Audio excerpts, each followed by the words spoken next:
안녕하세요. 왓더텍스의 유정함 회계사입니다. 오늘 여러분들에게 도움이 될 만한 세금 정보를 하나 알려드릴까 하는데요.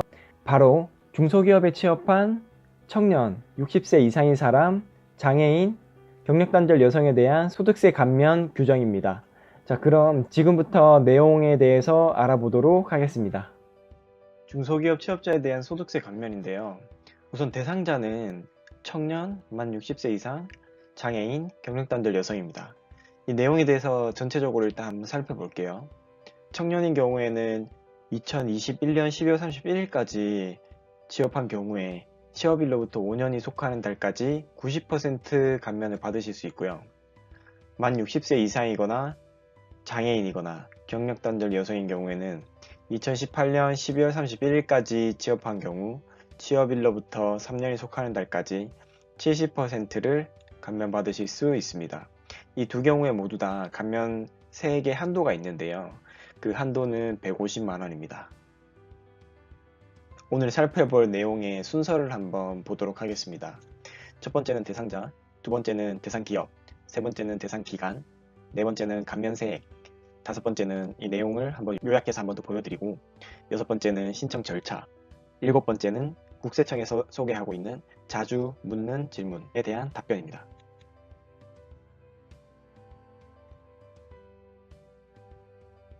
자, 대상자가 누구냐? 우선은 청년이고요. 만 60세 이상이고요. 장애인이고 경력단절 여성입니다. 자, 청년이라 함은 만 15세 이상, 만 34세 이하입니다.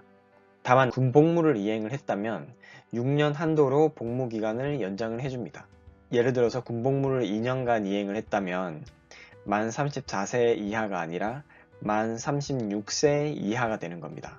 그러면은 36세에 취업을 했어도 취업일로부터 5년 동안 감면을 받으실 수 있는 거죠. 그러니까 41살까지 감면을 받으실 수 있는 겁니다. 굉장히 크죠? 자, 청년이라고 다 되느냐? 그게 아니고 2021년 12월 31일까지 취업하는 경우에 하나요. 취업일로부터 5년이 속하는 달까지 감면을 해줍니다. 이게 개정 전에는 만 34세 이하가 아니라 만 29세 이하였고 2018년 12월 31일까지만 적용이 됐었는데 올해 이제 개정되면서 이 기간이 2012년 12월 31일까지로 늘어났습니다. 그리고 취업일로부터 원래는 3년간이었는데 5년으로 바뀌었고 70%가 아니라 90%로 변경됐습니다. 그 다음 대상자는 만 60세 이상인 사람과 장애인입니다. 이분들의 경우에는 2018년 12월 31일까지 취업하는 경우에 하나여 취업일로부터 3년이 속하는 달까지 감면을 해줍니다. 만약 2018년 12월 31일을 지나서 취업을 하셨다면 그때까지 기간을 늘리는 개정이 없다면 이분들은 감면 혜택을 받으실 수 없습니다. 그 다음은 경력 단절 여성인데요. 2012년 1월 1일부터 2018년 12월 31일까지 취업을 하는 경우에 취업일로부터 3년이 속하는 달까지 경력 단절 여성은 감면 혜택을 받으실 수 있습니다. 다만 여기서 경력 단절 여성이라 함은 중소기업에서 1년 이상 근무하다가 임신이나 출산이나 육아의 사유로 퇴직을 하고 3년 이상 10년 미만의 기간이 경과한 후에 중소기업에 재취업하는 여성으로서 최대 주주 또는 최대 출자자나 그와 특수관계인이 아닌 경우를 말합니다. 다만 여기에 해당된다고 하더라도 대상에서 제외되는 경우가 있습니다. 바로 회사의 임원인 경우, 그리고 기업의 최대 주주이거나 그 최대 주주의 배우자이거나 그 최대 주주의 직계 존비속이거나 그 최대 주주의 직계 존비속의 배우자이거나 그 최대 주주의 친족 관계인 사람, 그리고 일용근로자는 해당이 안 됩니다. 그리고 국민연금 및 국민건강보험료를 납부하지 않는 사람, 4대 보험을 가입을 하지 않은 경우에는 대상이 될 수 없습니다. 자, 그러면 어떤 기업을 다니고 있어야지 이런 혜택을 받을 수 있을까요? 우선은 중소기업이어야 합니다. 중소기업 기본법 제2조에 따른 중소기업이어야 하는데요. 우리 회사가 중소기업인지 아닌지 확인을 하기 위해서는 세무를 담당하고 있는 직원이 있다면 그 직원한테 물어보는 게 가장 빠를 것 같고요. 만약에 물어봤는데도 모른다. 그러면은 세무 대리를 하고 있는 회계사나 세무사에게 물어보면 가장 잘 알려줄 수 있을 것 같습니다. 그리고 중소기업일 뿐만이 아니고 다음에 해당하는 사업을 주된 사업으로 영위를 하고 있어야 됩니다. 여기에 해당하는 업종을 주된 사업으로 영위를 하고 있어야지 이 감면 혜택을 받으실 수 있습니다. 중소기업이고 여기에 나오는 업종을 영위하고 있어야 됩니다.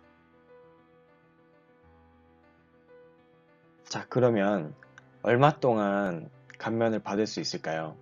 청년인 경우에는 2012년 12월 31일까지 취업을 하면 그 취업일로부터 5년이 속하는 달까지 감면을 받을 수 있습니다. 만 60세 이상인 사람, 장애인, 경력단절 여성인 경우에는 2018년 12월 31일까지 취업을 하는 경우 취업일로부터 3년이 속하는 달까지 감면을 받으실 수 있습니다. 그러면 이런 경우는 어떨까요? 다른 중소기업으로 이직을 하는 경우, 퇴직 후에 재취업하는 경우, 합병 분할 사업 양도 등으로 다른 중소기업체로 고용이 승계되는 경우, 이런 경우에는 소득세를 감면받은 최초 취업일로부터 계산을 하게 됩니다. 감면세액은 아까 보셨다시피 청년인 경우에는 90%, 나머지인 경우에는 70%를 150만원 한도로 감면을 해줍니다. 그러면 신청 절차는 어떻게 될까요?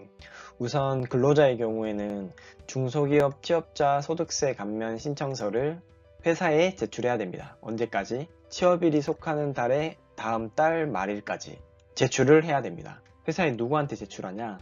그 회사에 원천 징수를 담당하시는 분이 있으실 거예요. 아마 인사팀이 될 수도 있고 재무팀이 될 수도 있고 그 회사의 사정에 따라서 원천 징수를 담당하시는 직원이 있을 거고 그 직원에게 제출하시면 됩니다. 제출을 하실 때 첨부 서류가 있는데 주민등록표 한 부, 병역 복무기간을 증명하는 서류 한 부, 장애인 등록증 사본 한 부, 장애인인 경우에는, 그리고 근로소득 원천징수 영수증 한 부, 이 경우는 이직 및 재취업하는 경우에는 첨부를 하셔야 됩니다. 이런 서류들을 첨부를 하셔가지고 원천징수 의무자에게 제출을 하시고, 만약 원천징수 의무자가 없다, 이 경우에는 보통 외부의 세무대리인을 사용하는 경우가 많을 것 같은데 대부분이겠죠. 그런 경우에는 세무대리인에게 어떻게 제출을 해야 되는지 한번 문의를 해보시는 것도 좋을 것 같아요. 그러면 이 서류를 어디서 다운받을 수 있나요? 회사에 담당자가 있으면 달라고 하면 되고, 만약에 그렇지 않은 경우에는 네이버에 국세법령정보 시스템이라고 치시면 이 홈페이지 안에 다운받을 수 있는 곳이 있습니다. 국세법령정보 시스템을 들어가셔서 별표 서식이라는 메뉴에 들어가시고 법령서식이라는 하위 메뉴에 다시 들어가셔서 조세특례제한법이라는 메뉴를 누릅니다. 그러면은 53번 중소기업 취업자 소득세 감면 신청서라고 보이실 거예요. 이게 조세특례제한법 11번 서식입니다. 이 서식을 다운받으시면 서식에 작성하는 안내가 잘 나와 있으니까 보시고 작성을 하셔서 회사나 세무대리인에게 문의를 하셔가지고 제출을 하시면 되겠습니다. 이 서류를 받은 회사는 다음 달 10일까지 관할 세무서장에게 제출을 해야 됩니다. 이 신청서를 받은 세무서는 신청서를 제출한 근로자가 이 요건에 해당이 되는지 안 되는지 검토를 한 후에 혹시나 해당이 안 되면 회사에 다시 통보를 해주도록 되어 있습니다. 네, 지금까지 대상자에서부터 신청 절차까지 한번 알아보았는데요. 이 다음 시간에는 국세청에서 소개하는 자주 묻는 질문에 대한 답변이 이어지니까 그 영상까지 이어서 봐주시면 감사하겠습니다. 감사합니다.